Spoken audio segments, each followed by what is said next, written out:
नमस्कार दोस्तों, हमारे ऑनलाइन ट्यूशन अड्डा चैनल पर आपका स्वागत है। दोस्तों, यदि आप हिंदी पढ़ना और लिखना सीखना चाहते हैं तो आपने बिल्कुल सही वीडियो पर क्लिक किया है।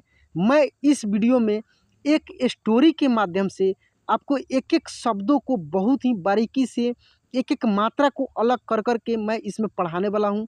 आपको मैं इसमें वो सभी मात्राओं को उच्चारण करके मैं बताऊँगा, कैसे वाक्य में कहाँ पे छोटी ई की मात्रा का उच्चारण होगा, कहाँ पे बड़ी ई की मात्रा का उच्चारण होगा, कहाँ पे कौन सी मात्रा होगा, कहाँ पे आधे अक्षर वाले कठिन शब्द, ये सब चीज़ मैं इस क्लास में मैं आपको बताने वाला हूँ।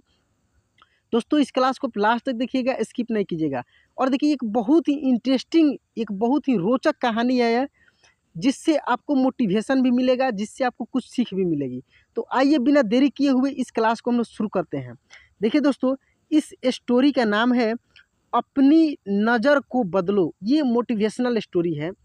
आइए शुरू से हम लोग पढ़ते हैं इसको, और खूब ध्यान से आपको भी मेरे साथ में पढ़ना है।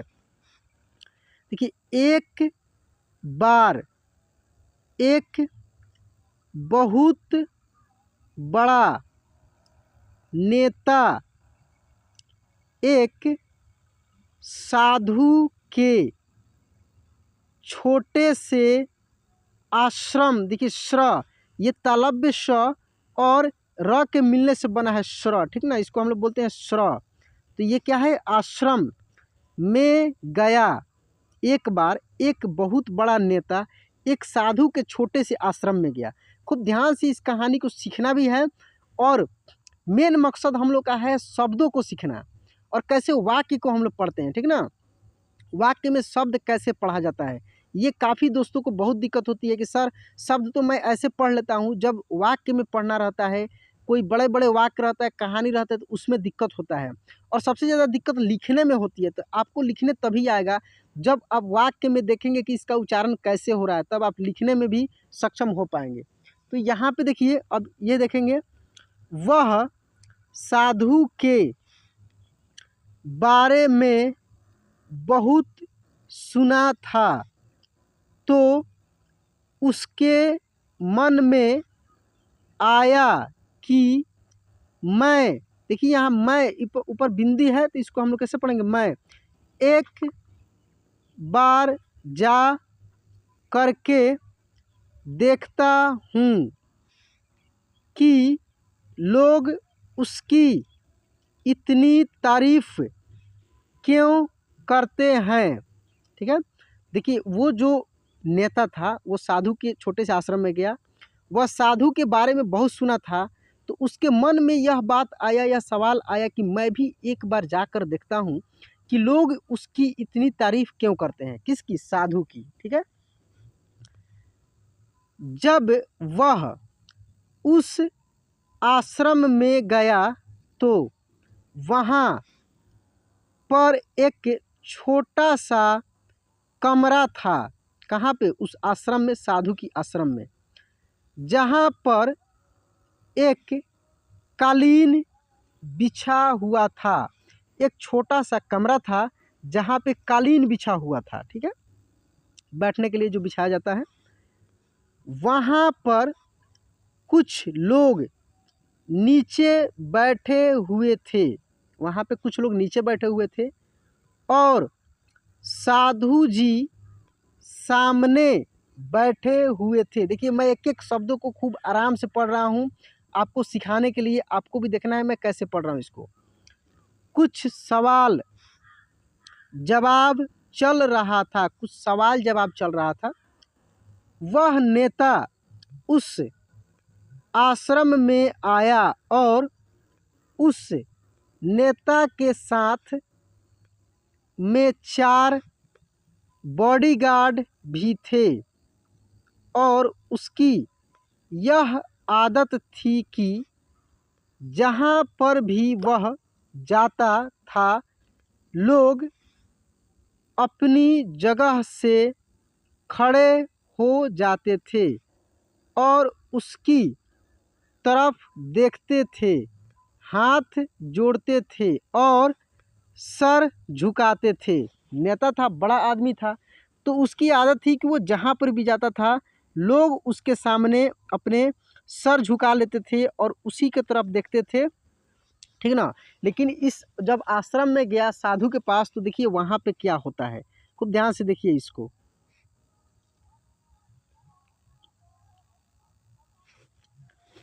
लेकिन यहाँ पर ऐसा कुछ भी नहीं हुआ। साधु के पास वो नेता गया तो वहाँ पे ऐसा कुछ भी नहीं हुआ। साधु व्यस्त, देखिए व्यस्त, इसको क्या पढ़ेंगे हम लोग, व्यस्त। देखिए व यह संयुक्त है, फिर स और थ संयुक्त है, तो इसको हम लोग पढ़ेंगे व्यस्त होने के कारण उसकी तरफ देखा तक नहीं। साधु जो था व्यस्त था, व्यस्त होने के कारण उसके तरफ देखा तक भी नहीं। तभी नेता को लगा कि, नेता को 2 बार लिखा गया, यह मेरी बेइज्जती, देखिए बेइज्जती होता है या बेइज्जती, ठीक है। तो जज संयुक्त है, यहाँ पे देख सकते हैं जज संयुक्त है और वह इस बात से गुस्सा, देखिए गुस्सा गु स संयुक्त है, तो इसको तेजी में पढ़ेंगे कैसे, गुस्सा जोड़ ला के हो गया। नेता अब लगा कि मेरी तो बेइज्जती हो रही है, मुझे कोई इग्नोर कर रहा है, कोई भी नहीं देख रहा है, तो उसको गुस्सा हो गया। नेता ने थोड़ा गुस्से से साधु की बात को बीच में काटते हुए कहा कि मैं आपसे कुछ कहना चाहता हूँ। नेता ने साधु की बात को बीच में काटते हुए बोला कि मैं आपसे कुछ कहना चाहता हूँ। साधु ने उसकी तरफ देखा और बोला, आप थोड़ी देर रुकिए, पहले मैं इनके सवाल का जवाब दे दूं, उसके बाद मैं आपसे बात करता हूं। तब तक आप अगर चाहे तो आप बैठ सकते हैं। साधु ने कहा कि थोड़ा देर रुकिए, मैं इनके सवालों का जवाब दे दूं, तब मैं आपसे बात करता हूं, तब तक आप चाहें तो बैठ सकते हैं, ठीक है। बस साधु का इतना कहने की ही देरी थी, नेता का चेहरा गुस्से से लाल हो गया। देखिए यहाँ पे एक चीज़ देखिए, कहने की ही, ठीक ना, कहने की भी बड़ी है और ही भी बड़ी है, बड़ी, तो कहने की ही देरी थी, देख रहे हैं ना, सब में बड़ी की मात्रा लगा है। तो आपको कन्फ्यूजन रहता है ना हमेशा कि कहाँ पे बड़ी ई पढ़े, कहाँ पे छोटी ई पढ़े। देखिए यहाँ पे जोर लग रहा है, क्या जोर लग रहा है कि बस साधु का इतना कहने की ही देरी थी, नेता का चेहरा गुस्से से लाल हो गया। कहने की ही देरी थी, समझ रहे हैं ना। इस तरीके से वाक्य में इसको खूब ध्यान से पढ़िए। और फिर उसने अपना सारा गुस्सा उस साधु पर निकाल दिया, सारा गुस्सा साधु पर निकाल दिया। अभी तक वह नेता बहुत तमीज से आप कह करके बात कर रहा था, लेकिन अब वह तू तड़ाक पर उतर आया। वह तू तड़ाक पर अब उतर आया, पहले आप कह रहा था। नेता ने उस साधु को कहा, तुझे पता भी है मैं कौन हूँ और तू किससे बात कर रहा है। अब नेता ने साधु से बोला कि तुझे पता है मैं कौन हूँ और तुम किससे बात कर रहा है। साधु ने उसकी तरफ देखा, साधु ने उसकी तरफ देखा और कहा, मुझे इससे कोई फर्क, देखिए क के ऊपर रेफ की मात्रा है तो इसको पढ़ेंगे फर्क नहीं पड़ता है कि आप कौन हैं, लेकिन आप जो कोई भी हैं, अगर आप चाहते हैं कि मैं आपके सवाल का जवाब दूं या आप से बात करूं, तो आपको कुछ देर रुकना होगा। और साधु की यह कहते ही, यहाँ पे ही होगा, कहते ही नेता गुस्से से पागल हो गया। जैसे ही साधु यह बात कहा, नेता गुस्से से पागल हो गया और वहीं सबके सामने चीखने चिल्लाने, देखिए चिल्लाने लग गया, चीखने चिल्लाने लग गया। ठीक है, अब मैं तुझे तेरी असली औकात दिखाऊंगा, नेता बोला। तूने मुझसे पंगा ले करके ठीक नहीं किया। तुझे पता भी है मैं तेरे बारे में क्या सोचता हूँ? क्या तुझे पता भी है कि मैं तेरे बारे में क्या सोचता हूँ?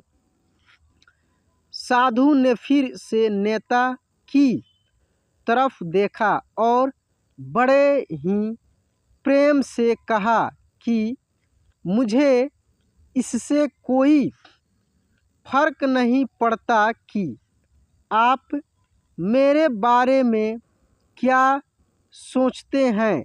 मुझे कोई फ़र्क नहीं पड़ता कि आप मेरे बारे में क्या सोचते हैं। आप जो चाहें वह मेरे बारे में सोच सकते हैं। साधु ने कहा कि आप जो चाहें मेरे बारे में सोच सकते हैं।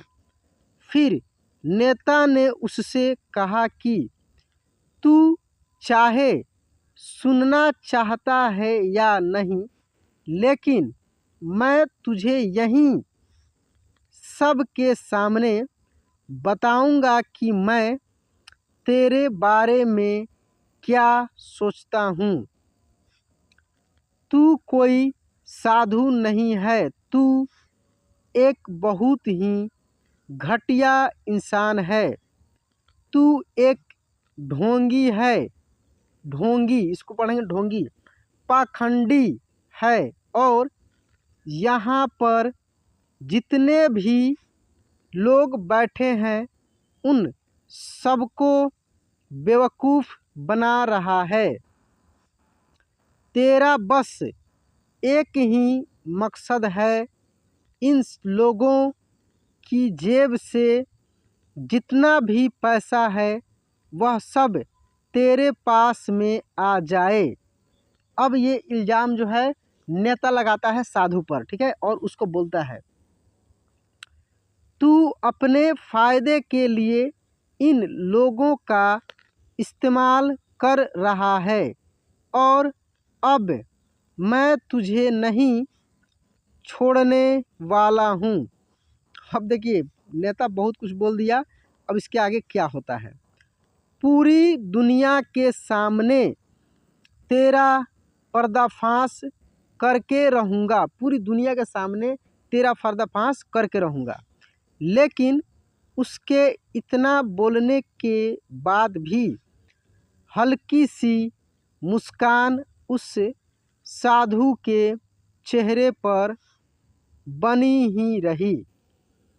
यह देखकर वह और भी तिलमिला गया, यह देखकर वह और भी तिलमिला गया और उसने कहा अब बहुत हो गया, अब मैं यहाँ एक मिनट भी नहीं रुकने वाला। लेकिन अभी भी तेरे पास मौका है। अगर मुझसे माफ़ी मांगनी है या मुझसे कुछ कहना है तो कह सकते हो। इतना सब होने के बाद भी साधु के चेहरे पर एक मुस्कान थी और वह बिल्कुल शांत था। और फिर उन्होंने अपनी आंखें बंद करी और फिर साधु ने अपनी आंखें खोली। साधु ने अपनी आंखें खोली, हाथ जोड़े और कहा कि मुझे आपसे कोई गिला शिकवा नहीं है। आपके लिए मेरे मन में कोई भी गलत ख्याल नहीं है। जो भी मेरे बारे में आपसे कहा वह आपकी अपनी सोच थी, तो मुझे आपसे कोई भी बुराई नज़र नहीं आती है। मुझे आप बहुत ही भले इंसान लग रहे हैं। और साधु के इतना कहते ही नेताजी का दिमाग सातवें आसमान पर पहुंच गया। उसके चेहरे पर एक अजीब सी खुशी थी, क्योंकि उस साधु ने वही कहा जो बाकी सब लोग उस नेता को कहते हैं। और वह खुशी खुशी उस आश्रम से अपने घर की तरफ चला गया। अब देखिए इसके बाद क्या होता है। खुशी खुशी अपने घर की तरफ चला गया और जा कर के अपने पिताजी के साथ में बैठ गया। उसके पिताजी ध्यान में थे। उन्होंने पूरी जिंदगी सिर्फ लोगों की सेवा करी और बदले में कुछ भी उम्मीद नहीं किया। उम्मीद, इसको क्या पढ़ेंगे हम लोग? उम्मीद।